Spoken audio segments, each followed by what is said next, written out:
goals, I think, are similar to rules. Often I'll be like, in my 30s, I'm experimenting with goals, because in my 20s, I was like, man, fuck a goal. I'm just going to do something. And actually, guess what? It's way cooler to have a goal and get the shit done and actually shit that thing than be that fool who just talked about that shit that never happened. It totally is. It just Yeah. totally, it really, really is. But yeah, that was me.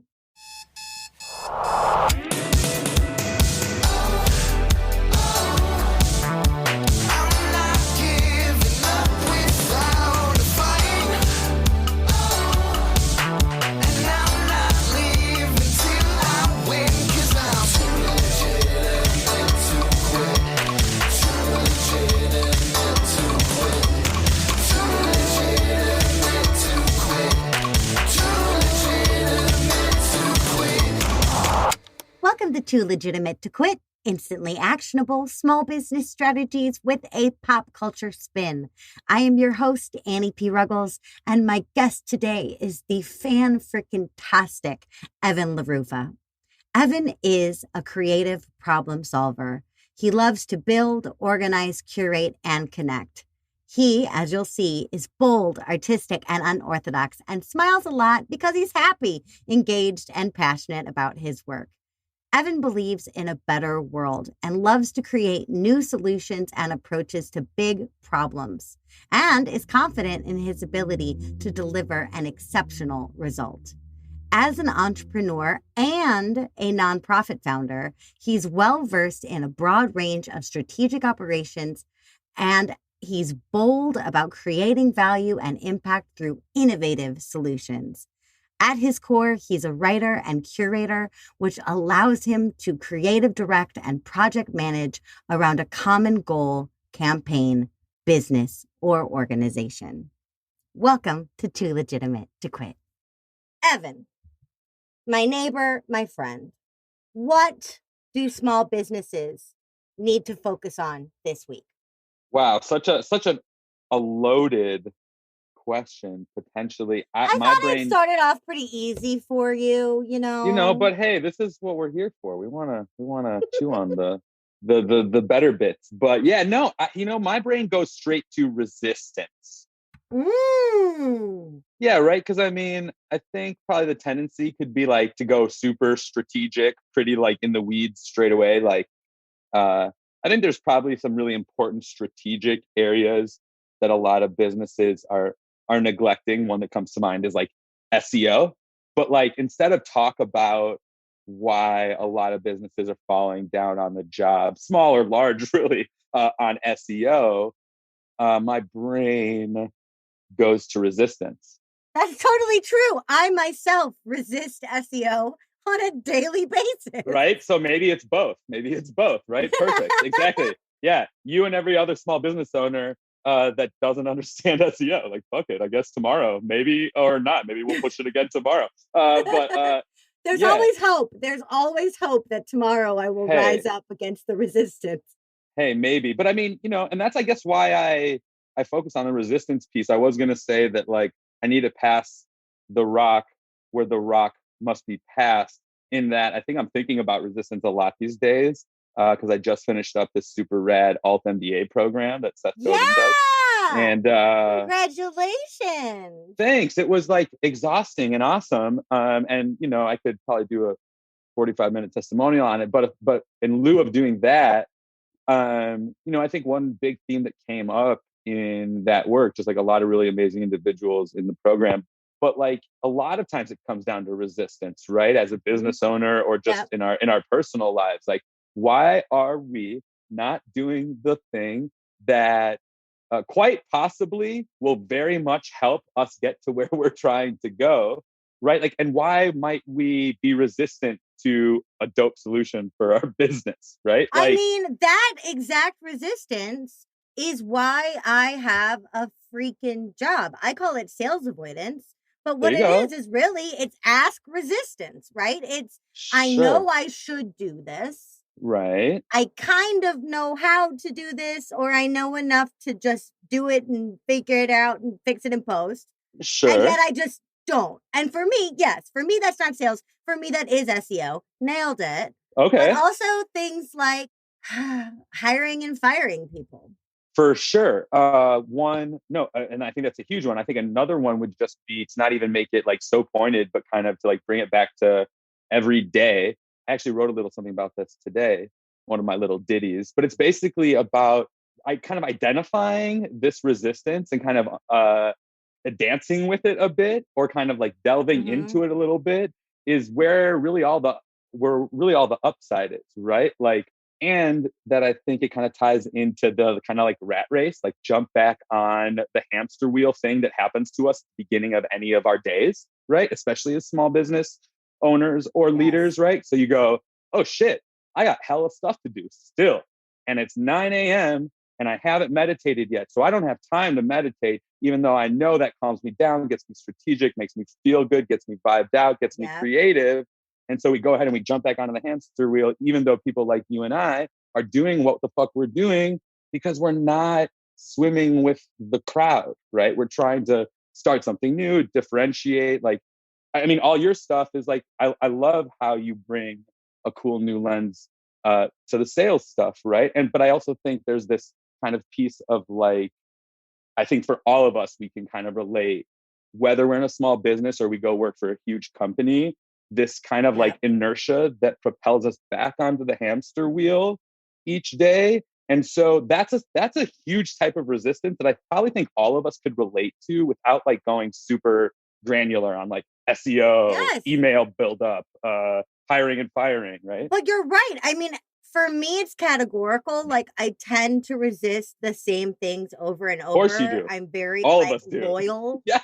right? With That's my why it's resistance. I'm not resistance. fickle with my resistance, right? I'm not like, oh, today I don't want to do this and tomorrow I don't want to do that. It's like, I never want to do my SEO ever. But I think that's so totally true that like everybody's got at least one of those things that even on a day when you are cooking with gas, even on Mm-hmm. a day when you are flying high, the record scratches when you look down at your to-do list and the next thing is that thing. You're like, damn it, I was having such a good day. And it's like, whoa, whoa, whoa. It could still be a good day. You could Right. still ride this high, right? Like have fun.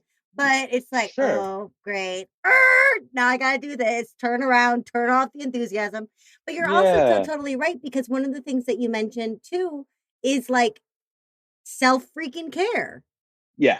right? Let's go even For further. sure. Self fucking care. Like Yeah. everybody talks about self care all the time. Yeah. And It's more that's because it's fashionable these days, huh? important, right? And that's because it's important. And Yeah, it really yet, is. it's still the number one thing that we procrastinate. It's still the number one thing that we Totally. replace. And I am guilty of the hell of this. If I look at my Yeah. calendar and exactly to your point before, if I'm like, oop, woke up late today, can't box, gotta get straight to work, even though I know the quality of my work will be better, even though I know, I'm still just like, yeah, but I'm tight. I gotta go. Like, let's come on Right. TikTok. And For sure. that is resistance. That is resistance to prioritizing myself as business owner. Totally. Right. And I think like if we just extrapolate a little bit, it's about prioritizing at all and across our business, right? Like Yeah. I find reprioritizing the most necessary, frequent, and like pertinent aspect of my job as a small business owner. Like a lot of times, Yeah. and and actually not an owner. I run a nonprofit, so I technically don't own the business. I have the same, obviously, level of proximity and The attention and people stress and own the business. yeah. Well, almost, not quite, but no, but just that. I mean, I think that we can all kind of plug in the thing that is like pushing us to move too fast, right? And this phrase keeps coming back to me around resistance, which is like moving too fast to get anything done, right? And I think Yeah. media, news cycles, digital, global, interconnected. Like nothing ever stops. Like how many tweets just happened since I said that word 4 words ago, right? So it's like Oh my I think God. that what the resistance is. I think I see it a lot of times in our culture, and I relate to it in this way as like just jumping back on the hamster wheel even when we don't need to. And I do think there was kind of like a point that I came to maybe like 6, 7 years ago where I was just like, I can't work harder right? Like No. that was before I had kids. And Oh I was my like, God. Now you seriously can't work harder because you have kids. there's other things going on for sure. But I mean, I think like nothing like a constraint, right? So like in thinking about like my own resistance and trying not to jump back onto the hamster wheel every fucking morning, Yes. when I meditate, I'm better. I do better thinking. I move slower. I'm less reactive, less switching costs between all these different shiny Yeah. things that distract me, right? And when I make my top three, this is like, and I probably stole this from someone that I read it in a book by someone much more intelligent than I. Well, But then like, thanks to whoever we're stealing it from. thanks whoever's Evan, idea take it this is. away. Yeah, it's mine now. No, just that a top three, right? Like Yeah. no matter what work that we do, if you Yep. got these three things done by noon, you could Yep. feel like you could just like fuck off the rest of the day. Um, Oh, that's my best to-do list, right? And also just that so like, Holly, my friend Holly yeah, Haynes, was on the show talking about the royal family, and she introduced me to her version of that, which is called the cake method, which okay, is every sounds day you get delicious. a 3-layer cake, and Perfect. everything beyond that is sprinkles or icing or ice cream or something. And so every day, if you get your Love that. cake layers done, you decide what they are in advance. If you get your cake layers done, you see if you have enough energy, time, enthusiasm, whatever. If you want to do sprinkles or icing, if you want to dress the cake. But Cool. then otherwise, if your layers are complete, they're complete. I think about cake every single day. I think I that's the love that. only I love strategy it. that has made me like gain serious weight though, because I'm like, all right, so my cake today is, and how much do I have left on my cake? And then all day I'm like, I have the mad munchies, yo. Like, well, I need How some do I relate this sugar. to cake again? Yeah. But yeah, so I love that version, but also yes, that idea of like the most critical, needle moving, earth Yeah. shattering things I have to do today are these 3 things. Totally, right? And I think, most times it's not like email and meetings. So like, Yes. if we were going to get slightly granular, I'd probably lop those off. Yes. And just think about like you said, what moves the needle.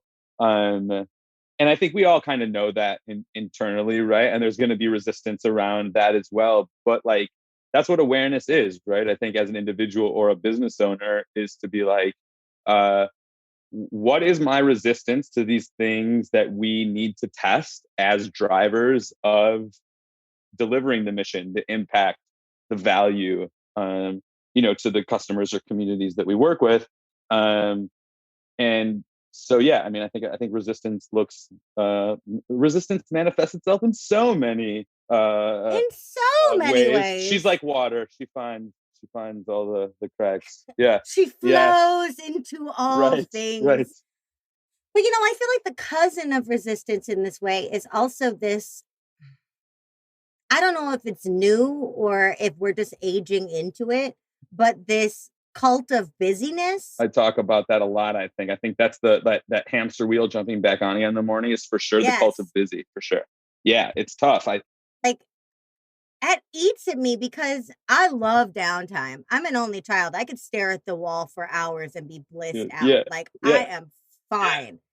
I live in a rich fantasy life in my own head. I have an I'm incredible vinyl entertained. collection. Yeah, I was gonna say, and 3 pets. Like, I'm fine, yeah, right? But it's still, that's in my like personal time.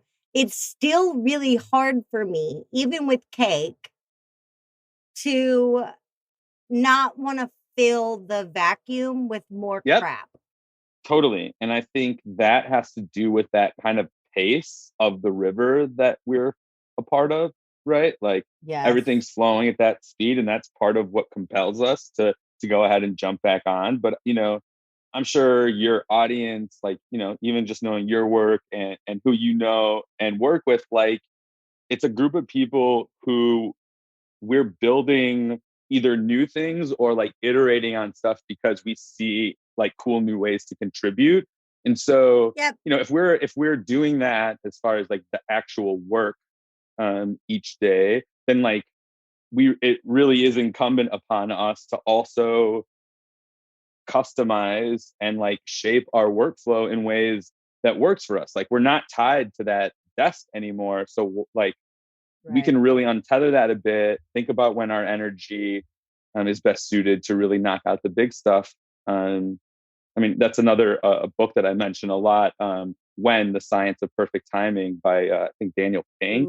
Ooh, yeah. Just about like I knowing think that is. when you're vibed up, when your energy's up. Like I know that like Mhm. I'm vibed up in the morning. Like it's bright. I'm optimistic. I've got caffeine. I've got chronic. I'm ready to roll.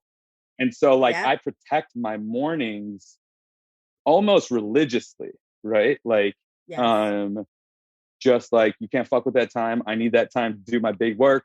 And you know, you'll get a response to that email from me, you know, by the end of the day, if I don't happen to get you back with my thumbs from my phone at some point in between things, right? So like maybe everyone else can get back to their work as well, right? But like it's you know, like we have to customize this stuff. There's no reason for That's us such a to great line. Like, hey, baby, I'll catch you up with yeah, my thumb later. yeah. But like, what? No, I mean, I realized the other day, my thing used to be like, I'll get back to you within 24 business, like Yeah, one business day. sure. And then I changed it and I had this like humongous, like not even resistance, like straight up nausea about being like, I will get back to you within 2 days. And then this last week, now that I'm busy as hell and it's summer and it's 9 gajillion degrees, I said something in an email just to one person, not as a blanket policy, but I said, right now I'm running at about 3 days. And I sent it and I thought I was going to faint. Yeah. And then I got it back to her within 3 days. And she was like, you said 3 days and you got it back to me in 2.5. That's amazing. I'm like, this Right. whole time I was like, this woman's gonna hate me. I can't get to Yeah. this email fast enough. And it's like, enough. Yeah, I think you're right. And I think like that's mostly like that has to do with that river that's moving too fast all around us more than it is Yep. like I think any like super need for like anything to get done quicker than that. You know what I mean? Like there's a few Mhm. exceptions Yep. to it, but I think it's also just about um you know, success in business also breeds confidence, and confidence breeds stability, and stability Yes. usually breeds a little more strategy or thoughtfulness, right? So it's a Right. bit of a chicken and the egg too. Like when you're able to like Absolutely. stack some wins and kind of chill out and convey more confidence, less thirst.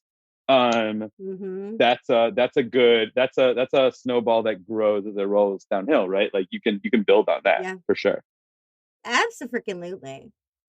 One thing that's also coming up is like you mentioned that you run a nonprofit. We have all kinds of listeners here at Right. TLTQ, different kinds of small businesses and everything else. But I would be remiss having you here and talking about resistance and not asking you this question, which is for you, both as an artist and someone that runs an art-centered nonprofit and Right. just art is your world. Sure. So many artists that become entrepreneurs or so many artists that work to sell their art in any way come across so much resistance Mm, to selling, to sure. pricing, to marketing, to any Any kind of admin. aspect of the business, any admin stuff at all, Yeah. anything perceived as left brain or Hmm. work of like a grunt work type way. What do you say out there to our listeners who are artists who are encountering that resistance?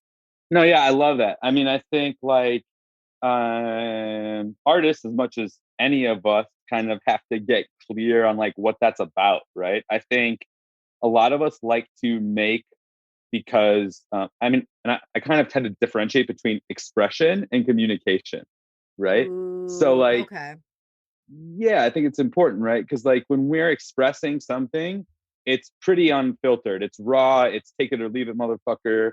I need Mm-hmm. to get this out, right? And so I think there's a Yep. lot of creative people and artists for whom that's entirely it. They really don't give a shit if anyone sees it, if it earns any money, if Right. there's any kind of collaboration or dialogue or sharing. It's really they need to get it out, and it's not about communicating, right? And it's not for Sure, them. It's and that's not for fair. the buyer. It's for the artist.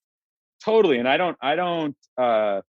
I think that's fine. If you want to do that, that's totally cool. I think what a lot of times what happens is artists end up getting either they don't know what they don't know, or they get discouraged about the chances of them being able to make a career out of their art, and then it becomes the tail that wags the dog, right? Because on the other side of this, the most the of all the entrepreneurs I know, the highest percentage of them are artists, right? So like these artists that are also small business people are actually more common than business people who are business people, right?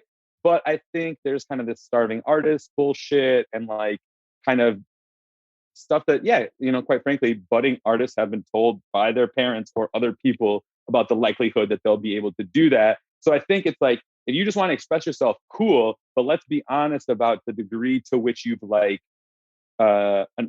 maybe accepted some of these ideas about how hard it will be to make your art viable or a career. And so you limit it kind of like inherently, right? In this expression versus communication kind of, a setup or framework, if we go over to the communication side, we're actually thinking about like sharing it with people, like making it real. So like someone needs to buy the art on your website easily. They need to be able to find the shit. They need to know that you are a digital photography artist as opposed to a landscape painter, right? There's all these other things. Totally. And so I think there's like, I think if you're about just expressing yourself, then dope. You don't have to worry about that other stuff. But I think a lot of times the resistance is to, like you say, those other things that an artist would need to do to make their art viable. And I would encourage all artists to get over that shit if they actually do want to make their art a career, because I think this other soapbox for me is that it's easier than it ever has been in the history of this planet to make it as a professional artist. So like, fucking, you're alive now, like it's 2021, let's do it, But I think like what you want your art to be, and kind of thinking about it as expression versus communication can help, I think, as far as like identifying where that resistance actually lies for us.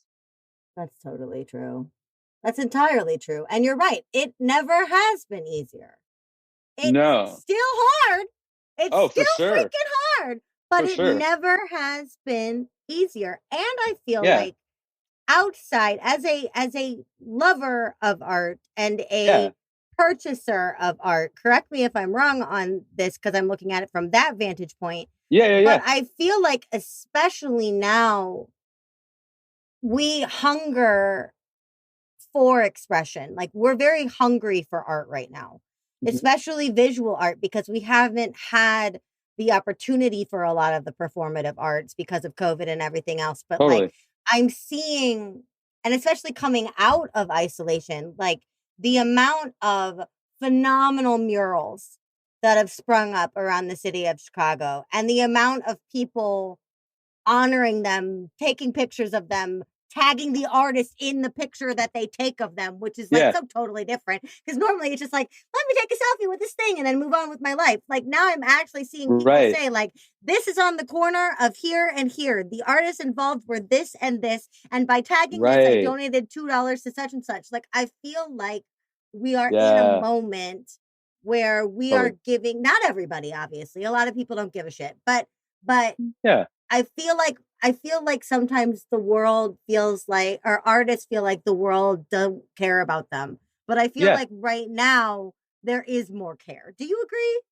Yeah, no, I mean, I definitely do. I mean, I think aside from just like where we are, like in technology, right, that you can like sell your art like on demand, like, globally, is like, I mean, that stuff's pretty amazing. But I do think, particularly coming out of COVID, like as an artist and a curator and someone that builds community, like I am, and quite frankly, someone who's like super fucking lucky to like really not have had to worry about a lot of like the big shit that people have had to worry about over the past year plus, right? Just like kind of still being able to, think about life abundantly and like without kind of a lot of those anxieties.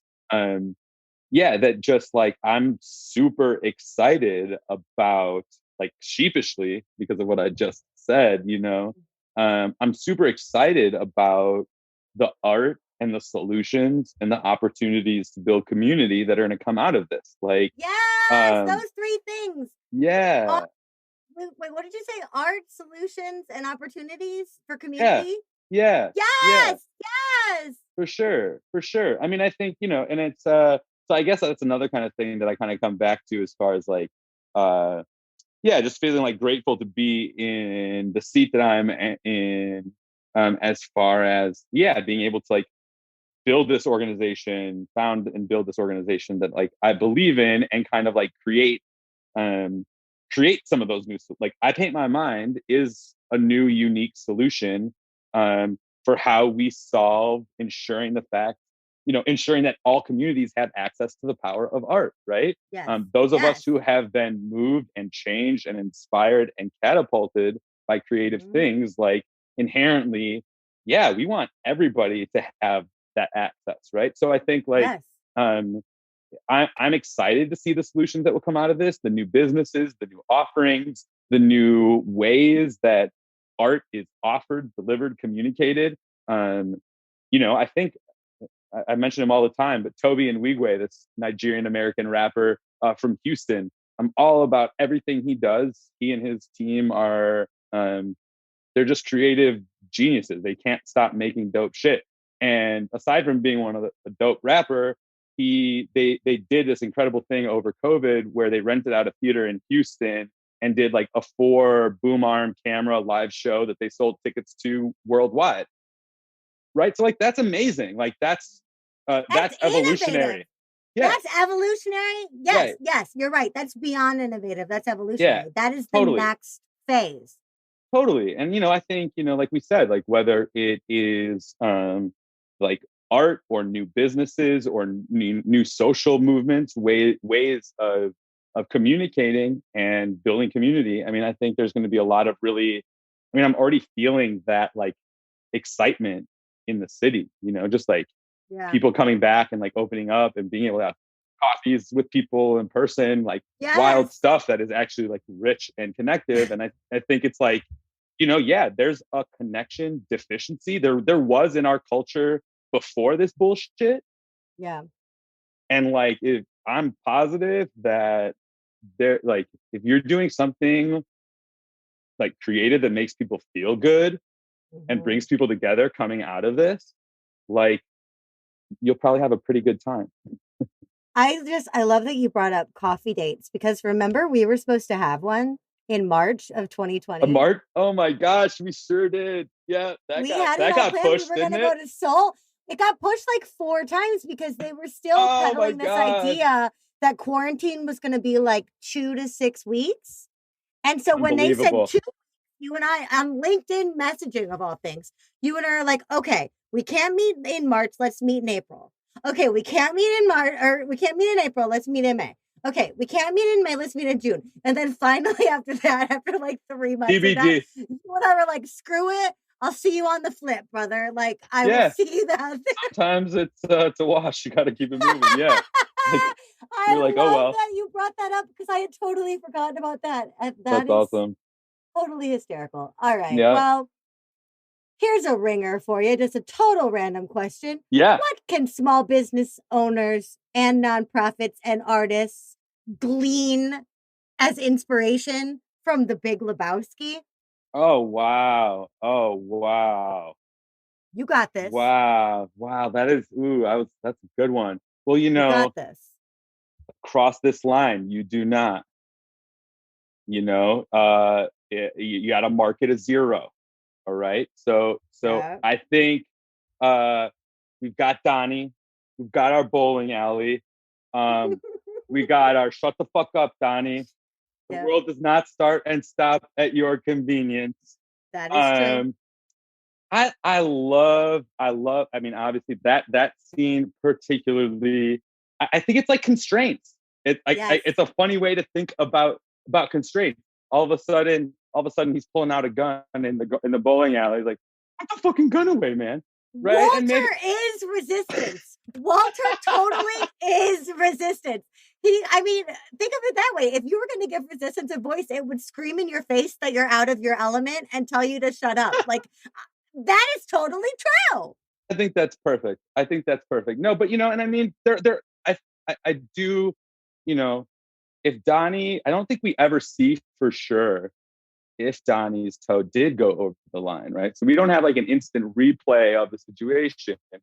But this is I think rules help. Like I Yes. have resistance to rules. Like, and I probably should have done this get my top three done before noon strategy like a decade ago, because I would have gotten so much more shit done. Right. But I think it's like, especially for those of us who are creative, what constraint are we resisting that would like probably help us make something really cool? I just talked about this yesterday about how long I resisted having an online calendar. Like I was like, Now you're I have a rocking paper Calendly. calendar. Hell yeah! A cutie, thank you. Let's get it right. Oh, there you go. There you go. But like I was so obnoxious about my paper calendars, and I still have them. That has not changed. But I was like, I can You can never. keep them. I have it still. Right. But I was like, I will never. I don't want people to have that much access to my time. Okay, guess what? Guess what? Put boundaries in it. Right? Like I don't Yeah. have to take more than a certain number of calls per day. But I love that you said that like Totally. rules are actually super freeing and Yeah. reduce resistance because you get to use willpower in a box. And one of my favorite books, The Willpower Instinct, talks about Okay. how willpower is not an unlimited resource. Yeah. When we're done, right? Right. But as Right. such, you can grow it like a muscle, you can increase it, you can like get Mm-hmm. more than you had the day before through Sure. practice, but it's still finite. It still stops. And so I feel like what you're talking about with rules is if I know how much willpower a task is going to exert me, but I also know how much it's not because I have a rule or a boundary set there, Mm-hmm. then I'm not going to get resistance about something that I can emotionally prepare for. 100%. And also just that, like, and I think it's just to be blunt about the fact that creative people have problems with uh constraints. Like I think like designers are probably the best because most of what they're doing is an edit, Yeah. right? But I think really outside, maybe like graphic design, architecture, like a few like pretty like precise, like incredibly precise arts. Um, I think the tendency is to be like, well, I don't need any fucking rules. That's why I'm making art, is so that there would be no rules. And yes, for sure. But a similar kind of um goals, I think, are similar to rules, right? Like I say, Mm-hmm. I often I'll be like, in my 30s, I'm experimenting with goals, because in my 20s, I was like, man, fuck a goal. I'm just gonna do something. And actually, guess what? It's way cooler to have a goal and get the shit done and actually shit that thing than be that fool who just talked about that shit that never happened. It totally is. It just Yeah. totally, it really, really is. But yeah, that was me. Yeah, no, I mean, and the older I get, I think the actionable, like Mm-hmm. practical, Mm-hmm. completed to the Yeah. point where we can now test it and make it better. That's like the Yes. coolest shit to me.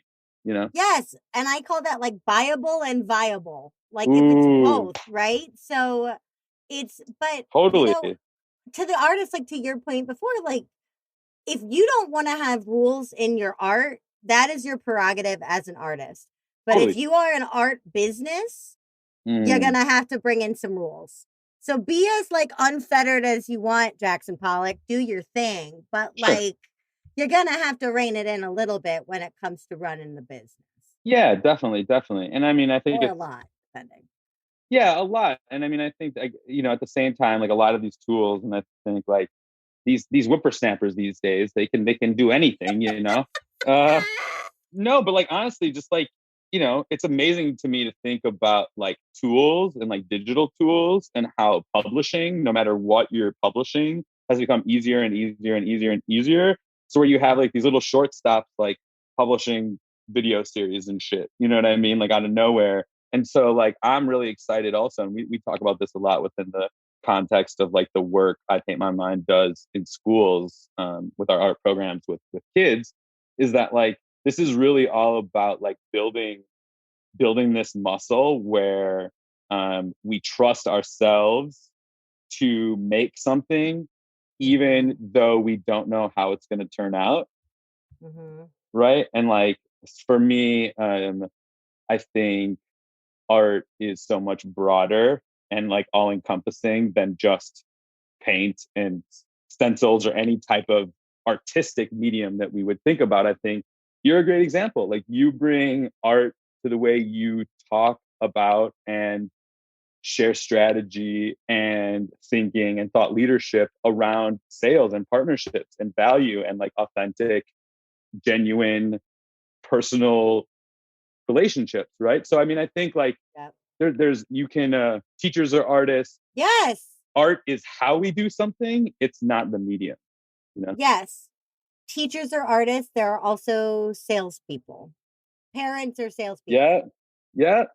You gotta sell that lesson to 30 kids all at once.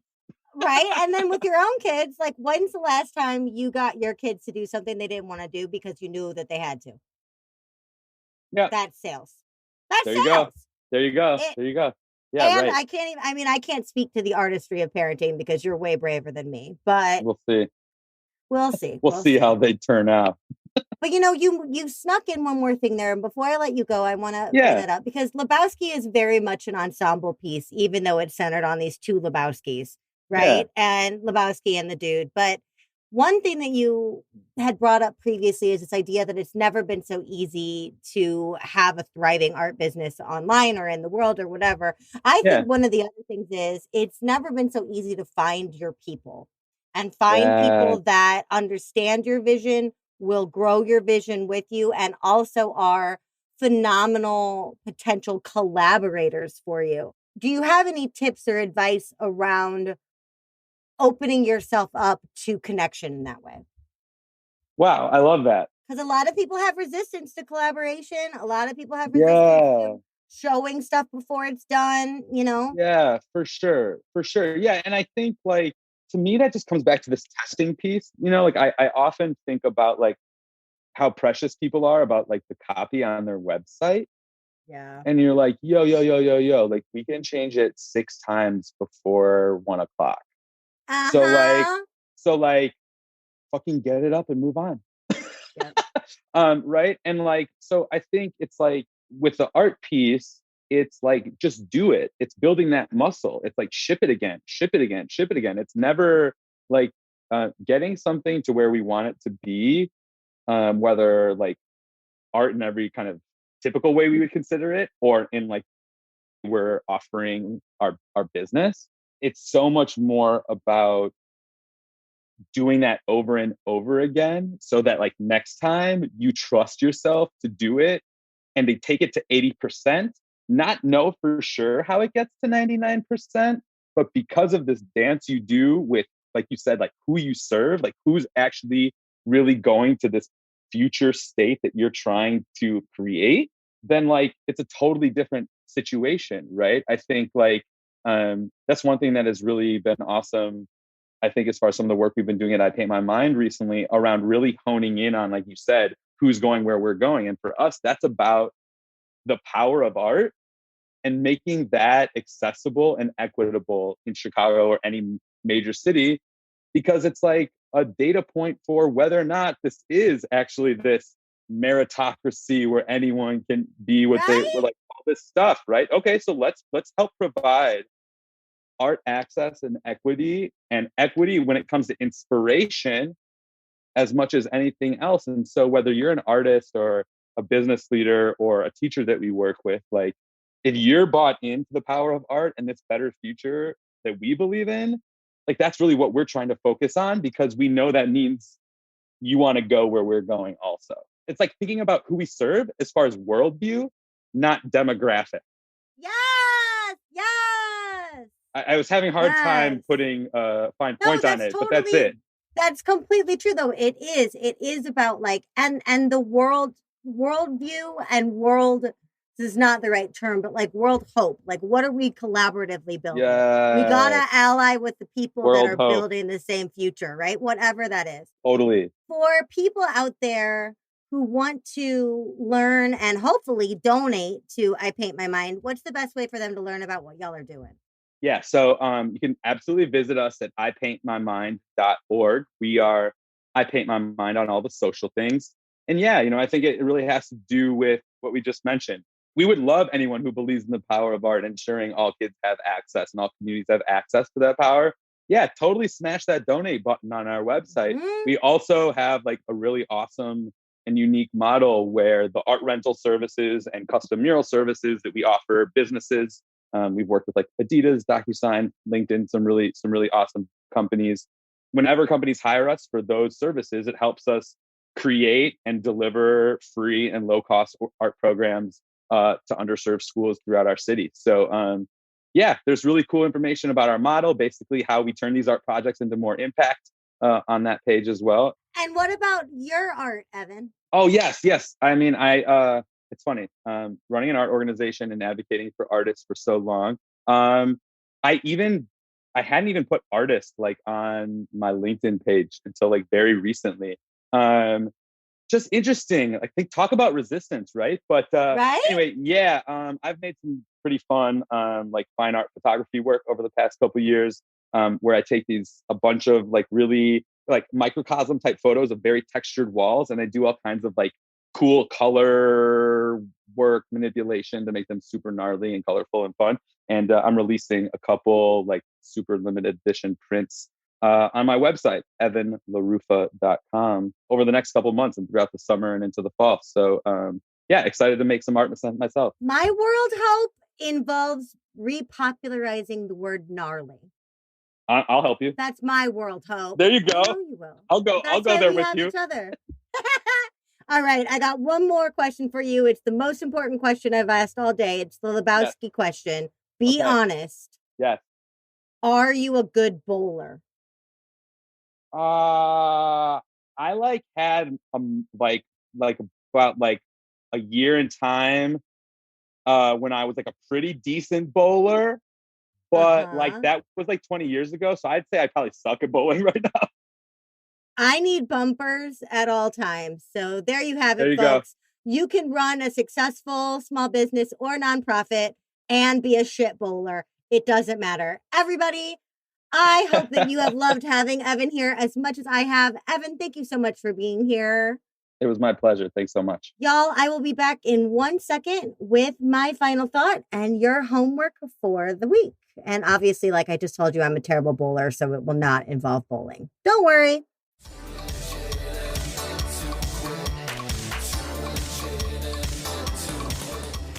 Well, hey there, listeners.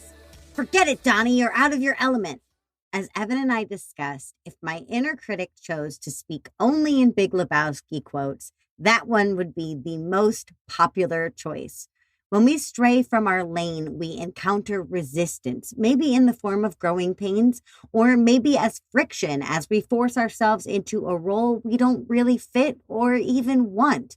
Now, as a lifelong victim of imposter syndrome, comparison thinking, and other mindset pitfalls, I feel like I've gotten pretty good at identifying the different kinds of resistance, although I still struggle with when to fight through and when to rest. I'm working on that and will report back in a later episode. But instead, your homework today is to refine and redefine your lane, your element, your zone of genius, for yourself. No Walter influence need apply. Here are 3 questions that I love to ask my clients when they are unsure of which version of themselves to showcase or which area of expertise to lean into. Number 1, what do your clients or colleagues, if you're pre-client, most admire about your work? What about your personality? What do you most admire about the version of you that you bring into your work? See any patterns?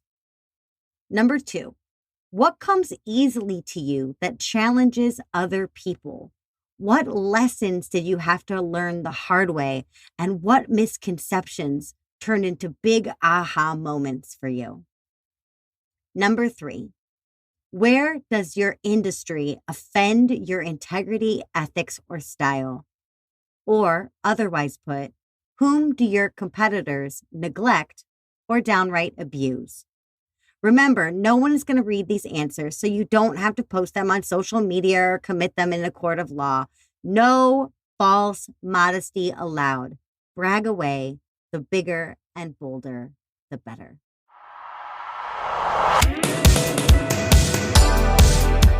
Too Legitimate to Quit is brought to you by the Non-Sleazy Sales Academy and me, Annie P. Ruggles. What if you never had to sell alone again?